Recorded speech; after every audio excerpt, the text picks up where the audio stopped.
야담 이야기.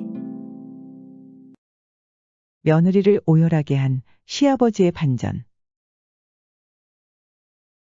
안동 권진사 아무개는 살림이 부유했지만 엄격하고 준엄하여 법도 있게 집안을 다스렸습니다. 그의 외아들이 장가를 들었는데 며느리가 투기심이 많고 사나워서 다루기가 어려웠습니다. 그러나 시아버지가 엄한 까닭에 감히 그 성질을 부리지는 못했습니다. 권진사는 한 번 노하면 반드시 대청의 자리를 펴고 앉아 노복을 때려 죽이거나 죽이지 않더라도 꼭 피를 보고서야 그만두었습니다. 그래서 그가 대청에 자리를 깔기만 하면 집안 사람들이 벌벌 떨면서 반드시 죽을 사람이 생길 줄 알았습니다. 아들은 이웃읍에 있는 처가로 장인 장모를 뵈러 갔다가 돌아오는 길에 비를 만나 점사에 들어갔습니다. 한 소년이 마루 위에 앉아있는 모습이 보였습니다. 마구간에는 줌마 대여섯 필이 있고 노복 또한 많았으니 부인의 외출을 안내하고 있는 듯했습니다. 소년은 권생을 보고 인사를 나누고 술과 안주, 그릇에 담은 음식 등을 권했습니다. 술은 차고 맑았으며 안주도 가득했습니다. 성씨와 거처를 서로 물었는데 권생은 사실대로 말해주었지만 먼저 와 있던 소녀는 성씨만 말해주었을 뿐 사는 곳은 밝히지 않았습니다. 우연히 이곳을 지나다 비를 만나 피하려고 이 점사에 들어왔지요. 운 좋게도 좋은 동년배 친구를 만났으니 어찌 즐겁지 않겠소. 그러고는 술잔을 주고받으며 마음껏 취하기로 했습니다. 권생이 취해 쓰러져 먼저 잠들었다가 밤이 되어서야 깨어나 눈을 떠 살펴보았습니다. 술잔을 기울이던 소녀는 그림자도 없이 사라졌고 자기만 내실에 누워 있었습니다. 옆에는 소복 입은 어여쁜 여인이 앉아 있었는데 나이는 18, 19살쯤 되었고 용모가 단아하고 아름다워 상민이나 천인이 아닌 한양 재상가 처녀 같았습니다. 권생이 크게 놀라 물었습니다. 내가 어떻게 이곳에 누워있게 되었소? 그대는 어느덧 뭘 하는 부녀자인데 이곳에 있소. 여자는 부끄러워할 뿐 대답하지 않았으며 거듭 물어도 입을 열지 않았습니다. 마침내 수십경이 지나자 낮은 목소리로 말했습니다. 저는 한양에 번성하는 문벌가의 여자로 14살에 출가하여 15에 남편을 잃었습니다. 저의 아버지 또한 일찍 세상을 떠나 오빠가 집을 이끌어갔지요. 오빠는 고집이 있어 시속의 예에 얽매이지 않고 홀로 된 여동생을 개가시킬 수 있는 곳을 구했습니다. 그러나 그 때문에 가문에서 시비가 크게 일어나니 다들 우리가 가문을 더럽힌다고 엄한 말로 꾸짖으며 완전히 우리 집을 배척했습니다. 오빠는 하는 수 없이 혼사 의논하기를 그만두고 가마와 말을 구해 저를 태우고 문을 나섰습니다. 정한 곳도 없이 길을 나섰다가 여기까지 오게 되었으니 뜻에 합당한 남자를 만나기만 하면 저를 맡기고 자기는 피해버려 여러 사람의 이목을 막고자 한 것이었겠죠. 어젯밤 당신이 술에 취한 틈을 타 종에게 당신을 업게 해 이곳으로 데려와 눕혔지요. 오빠는 멀리 도망치면서 옆에 있는 상자 하나를 가리키며 이 속에 5, 600 은자가 들어있다. 이것으로 남의 첩이 되어 살아가는 미천으로 삼아라라고 했습니다. 권생이 기이하게 여기고 밖으로 나가보니 소년과 허다한 사람과 말은 모두 어디론가 사라져버리고 어린 여종 둘만 남아있었습니다. 권생은 다시 들어와 그녀와 동침했습니다. 한참 뒤 생각해보니 엄한 부친을 모시고 있는 처지에 멋대로 첩을 두었으니 반드시 큰 처벌을 받을 것 같았습니다. 또 사납고 투기심 많은 저 역시 이를 용납하지 않을 것 같았습니다. 장차 어찌할까 1000번 만번 생각해봐도 좋은 계책이 떠오르지 않았습니다.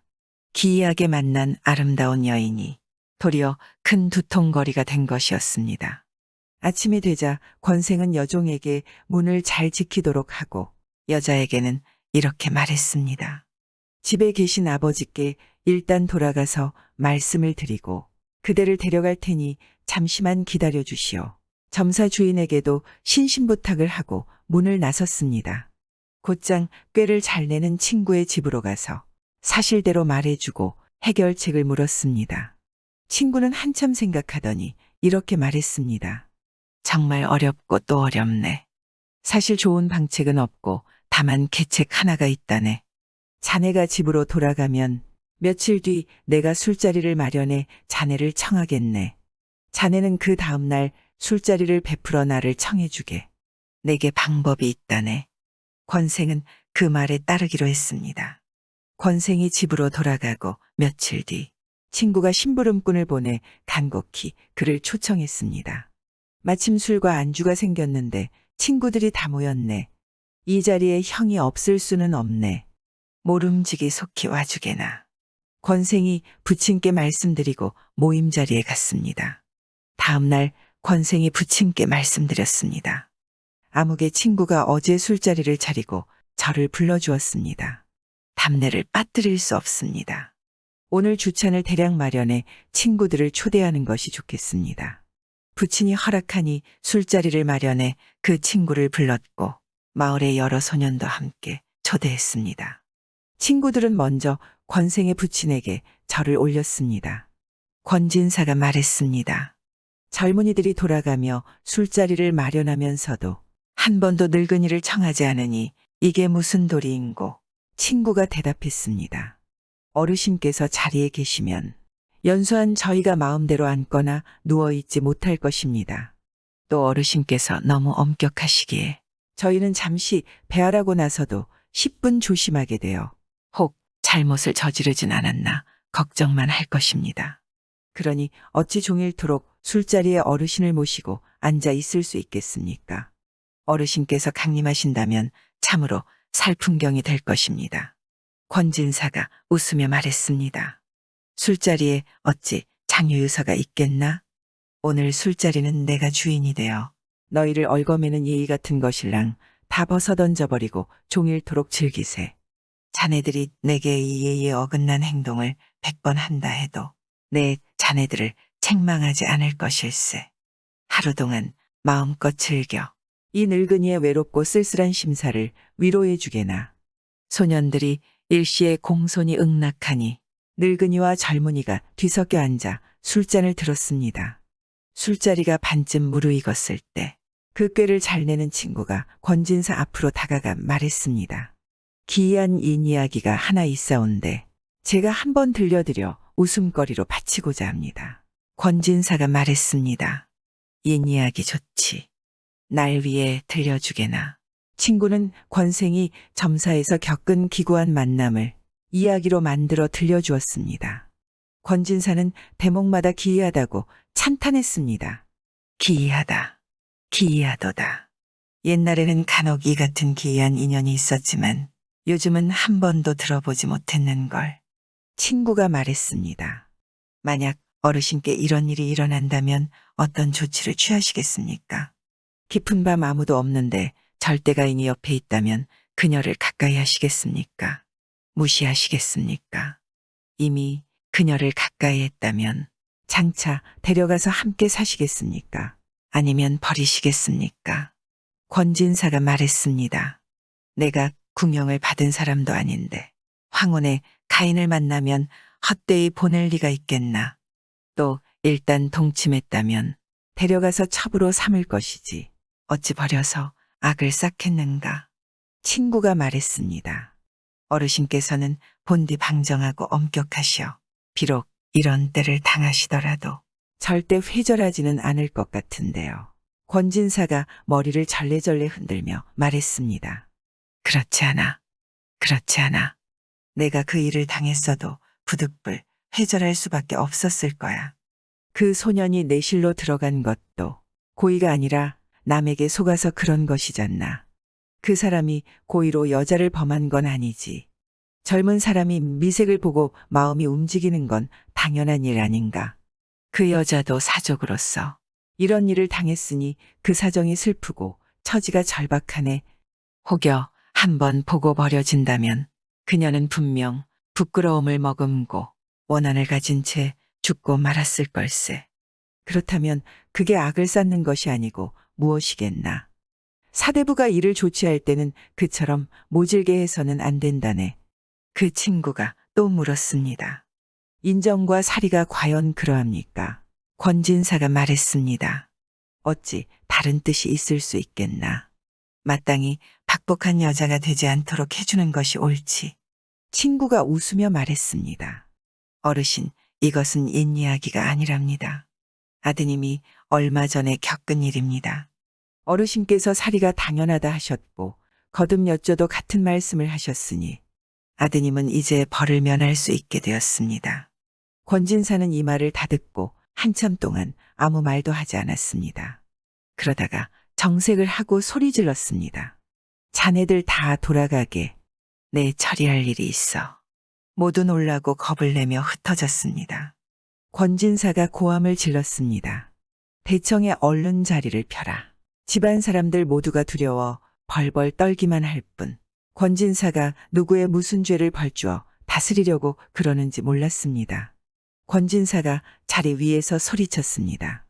빨리 작두를 가져오너라. 종이 황급히 명을 받들어 작두와 널판을 마당으로 가져왔습니다. 권진사가 고함을 질렀습니다. 내 아들놈을 끌고 와 작두판에 엎드리게 하라. 종이 권생을 끌고 와 작두판 위에 목을 올리게 했습니다. 권진사가 크게 꾸짖었습니다. 입에서 아직 전내가 나는 패륜자시가 부모에게 고하지도 않고 몰래 첩을 두다니. 이건 집안을 망하게 하는 짓이다. 내가 살아있는데도 이런 짓을 하는데 하물며 내가 죽은 뒤엔 무슨 짓을 못하겠나. 이런 패륜자식은 살아있어도 아무 도움이 안 된다. 내가 살아있을 때 내 목을 잘라 나중에 올 폐단을 막는 게 낫다. 권진사는 말을 마치고 종에게 호령에 발을 들어올려 작두를 누르게 했습니다. 순간 위아래 사람이 다 어쩔 줄 모르고 얼굴빛이 사색이 되었습니다. 권진사의 처와 며느리가 마루에서 내려와 애걸했습니다. 저 아이가 비록 죽을 죄를 졌다 하더라도 어찌 차마 면전에서 외아들의 목을 배려하시오. 그들이 울면서 그치지 않고 간청했습니다. 권진사는 크게 소리질러 물러가라고 꾸짖었습니다. 처가 놀라고 겁이 나서 피했습니다. 며느리는 땅에 머리를 짓지어 얼굴에 피를 흘리며 아뢰었습니다. 나이 어린 사람이 방자하게 함부로 날뛴 죄를 짓기는 했지만 아버님의 단 하나뿐인 혈육입니다. 아버님 어찌 이리도 잔혹한 일을 하시오. 여러 대조상의 제사를 드리는 것을 하루아침에 끊어지게 하시렵니까? 제발 제가 대신 죽게 해주십시오. 권진사가 말했습니다. 집안에 패륜자식이 있어 집안을 망하게 하면 그 욕이 조상님께 미치게 되어 있다. 차라리 그놈을 눈앞에서 죽여버리고 양자를 다시 구하는 게 낫다. 이러나 저러나 망하기는 마찬가지니 깨끗하게 망하는 것이 더 낫다. 그리고 권생의 목을 베라고 호령했습니다. 종은 입으로는 그러겠다 하면서도 차마 발을 댈 수가 없었습니다. 며느리는 울면서 더욱 간절하게 간언했습니다. 권진사가 말했습니다. 이놈이 집안을 망하게 할 것이 하나만이 아니다. 부모를 모시고 있는 처지에 멋대로 첩을 들였으니 그게 첫 번째 망조다. 사납고 툭이 많은 내가 그 첩을 용납하지 못할 테니 그렇게 되면 집안 법도가 나날이 어지러워질 터. 그게 두 번째 망조다. 이렇게 망조가 둘이나 생기게 하느니 차라리 일찍 제거해버리는 것이 더 낫다. 며느리가 말했습니다. 저도 사람의 얼굴과 마음을 가졌으니 이런 광경을 눈으로 보고도 어찌 투기에 투자해라도 생각이 미치겠습니까? 아버님께서 한 번만 용서해 주신다면 이 며느리 삼가 첩과 함께 살면서 조금도 화목을 깨지 않겠나이다. 아버님, 제발 그 걱정은 마시고 특별히 너그러운 은혜를 베풀어 주시옵소서.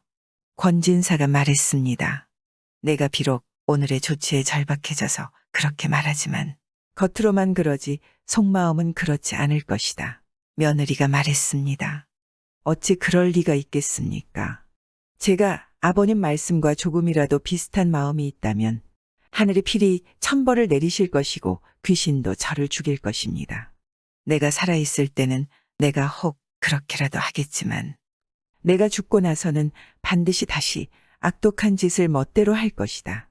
그때면 나는 이미 없고 패륜 자식도 너를 억제하지 못할 것이니. 그게 집안 망하는 일이 아니고 무엇이겠느냐. 이는 당장 저 녀석의 머리를 잘라 화근을 없애는 것만 못하다. 며느리가 말했습니다. 어찌 감히 그렇겠습니까? 아버님께서 돌아가시고 나서도 제가 조금이라도 못된 마음을 가진다면 저는 개되지만도 못할 것입니다. 삼가 맹세의 말을 써 올리겠습니다. 권진사가 말했습니다. 그렇다면 맹세의 말을 종이에 써서 바치거라. 며느리는 약속을 지키지 않으면 짐승만도 못하다는 맹세의 말을 쓰고 말했습니다. 하나라도 어기거나 배반하는 일이 있으면 제가 친정 부모님의 인육을 씻겠습니다. 맹세의 말이 이와 같은데도 아버님이 끝내 믿어 들어주지 않으신다면 죽음이 있을 따름입니다. 권진사가 마침내 며느리를 용서하고 나가게 했습니다. 그리고 우두머리 종에게 분부했습니다. 가마와 말, 인부를 거느리고 모점사로 가서 너희 서방님 소실을 모시고 오너라. 종이 명을 받들고 소실을 데리고 왔습니다. 소실에게 이 시부모를 처음으로 뵙고 인사드리는 절을 올리게 하고 정실에게 절을 시켰습니다. 서로 함께 살게 하니 며느리는 감히 한 소리도 하지 못하고 늙을 때까지 사이좋게 지내 남들이 이간하는 말을 하지 못했습니다. 구독과 좋아요, 알람 설정은 사랑입니다.